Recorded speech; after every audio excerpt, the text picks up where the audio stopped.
Sosok Yudo Sadewa, anak Menkeu Purbaya, disoroti gegara sebut Sri Mulyani agen, CIA Amerika. Anak Menteri Keuangan, Menkeu, Purbaya Yudi Sadewa, Yudo Sadewa, sedang menjadi sorotan publik imbas unggahannya di media sosial Instagram. Sosok Yudo Sadewa anak dari Menkeu Purbaya Yudi Sadewa ini memiliki nama lengkap Yudo Achilles Sadewa. Ia dikenal sebagai seorang trader sekaligus konten kreator. Purbaya juga pernah menyebut Yudo Sadewa adalah seorang bocah trader.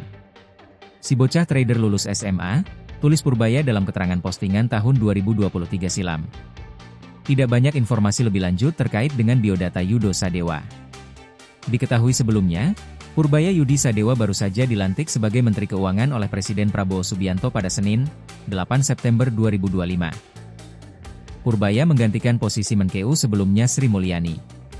Belum genap sehari menjadi Menkeu, Purbaya Yudi Sadewa kini menjadi sorotan publik. Baru kemarin dilantik menjadi Menkeu oleh Prabowo, Purbaya Yudi Sadewa kini dihadapkan dengan kontroversi yang diduga dibuat oleh anaknya. Yudo Sadewa diduga mengunggah kalimat kontroversial yang ditujukan kepada Menkeu sebelumnya, yakni Sri Mulyani. Alhamdulillah, ayahku melengsarkan agen CIA Amerika yang menyamar menjadi menteri. Demikian kalimat yang diduga ditulis Yudo Sadewa, mengacu pada Sri Mulyani, dikutip dari salah satu tangkapan layar yang beredar, Selasa, 9 September 2025.